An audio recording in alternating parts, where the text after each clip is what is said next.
میں نا کل ایک ویڈیو بنائی تھی جس میں میں نے لفظ وہابیہ یعنی کہ یہ استعمال کیا، تو ایک وکٹورین کو بڑا غصہ لگا، خیر اس نے بدتمیزی بھی کی، کمنٹس میں آپ کو سامنے کمنٹس نظر بھی آ رہے ہیں۔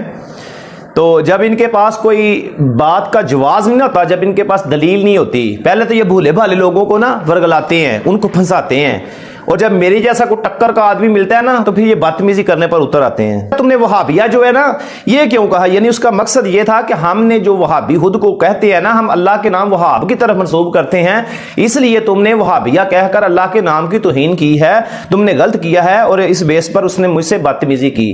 آج میں تمہیں بتاتا ہوں کہ تمہیں وہابی کا لقب کب ملا، اور تم خود کو وہابی کیوں کہتے ہو، کس کے نام کی طرف منسوب کر کے خود کو وہابی کہتے ہو۔ آج میں حوالوں کے ساتھ تیرا آپریشن کروں گا، اور یہ بھی بتاؤں گا کہ وہابی سے تم اہل حدیث کب بنے اور کس نے تمہیں یہ لقب اہل حدیث دیا۔ عبد الوہاب نجدی ظالم، باغی، فاسق، خیالات باطلہ، عقائد فاسدہ کا حامل تھا۔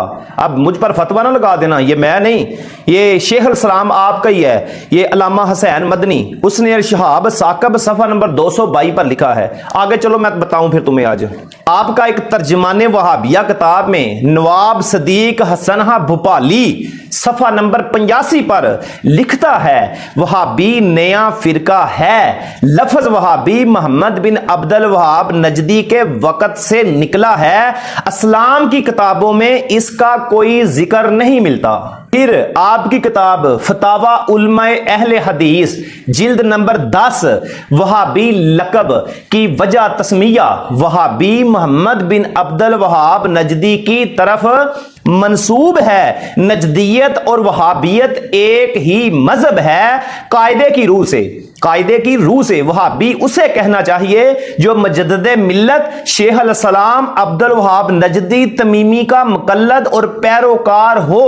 یہ آپ کی کتاب ہے فتاوی علماء اہل حدیث جلد نمبر 10۔ آگے چلیں جی، فتاوی ثنائیہ جلد نمبر 1 صفحہ نمبر 414، ثناءاللہ عمر تسری آپ کا بڑا عالم وہابی کہتا ہے محمد بن عبد الوہاب نجدی کے اتباع اور فوجیوں کو وہابی کہتے ہیں۔ آگے آپ کا فتاوی رشیدیہ صفحہ نمبر 292، گنگوہی صاحب، کسی نے پوچھا کہ نجدی کیسا آدمی ہے، گنگوہی صاحب کہنے لگے عبد الوہاب کو لوگ وہابی کہتے ہیں، وہ اچھا آدمی تھا، سنا تھا کہ مذہب حنبلی رکھتا تھا، عمل بالحدیث شرک و بدعت سے روکتا تھا، مگر تشدد کے مزاج میں تھا۔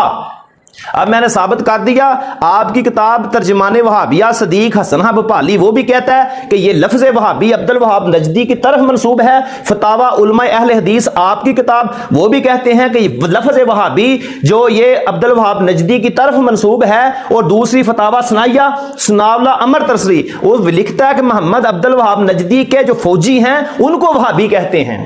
اب آگے چلو میں تمہیں بتاؤں تم وہابی سے اہل حدیث کیسے بنے۔ یہ تم نے چھیڑا ہے مجھے، میں نہیں چھیڑا، تم نے چھیڑا مجھے، تم نے بدتمیزی کی ہے تم لوگوں نے میرے ساتھ، اور میں سارا تمہارا پوسٹ مارٹم لکھ کر بیٹھا ہوں، 5 سال لگے ہیں تمہیں ننگا کرنے میں، الحمدللہ۔ آگے چلو، اب میں نے ثابت کر دیا کہ وہابی تم اللہ کے نام وہاب کی طرف منسوب نہیں ہو، اور اگر تم اپنے دعوے میں سچے ہو، اگر تمہاری ماں ہے نیک، تمہارا باپ ہے ایک، تو مجھے کسی اپنی کسی ایک کتاب کا حوالہ دکھاؤ جس میں یہ لکھا ہو کہ ہم اپنا جو وہابی لقب ہے اس کو اللہ کے نام وہاب سے منسوب کرتے ہیں۔ جب تم عبد الوہاب نجدی کے نام سے آپ خود کو وہابی کہتے ہو، پھر میں وہابیہ کہوں، وہابی کہوں، جو بھی کہوں، تمہیں تکلیف کیوں ہوتی ہے؟ آؤ اب میں تمہیں بتاؤں کہ تم وہابی سے اہل حدیث کیسے بنے۔ سیرت ثنائیہ آپ کی کتاب محمد حسین بٹالوی آپ کا مولوی وہ لکھتا ہے 3 دسمبر 1884 میں ملکہ وکٹوریہ نے انہیں اہل حدیث کا نام دیا، اس سے پہلے تم لوگوں کو وہابی کہتے تھے، ملکہ وکٹوریہ نے تمہیں اہل حدیث کا نام دیا۔ 3 دسمبر 1884 کون سا ڈے ہے؟ ورلڈ ہینڈی کیپ ڈے، یعنی مزدور لوگوں سے ہمدردی جتانے کا دن۔ ملکہ وکٹوریہ نے تمہارے ساتھ ہمدردی جتلائی۔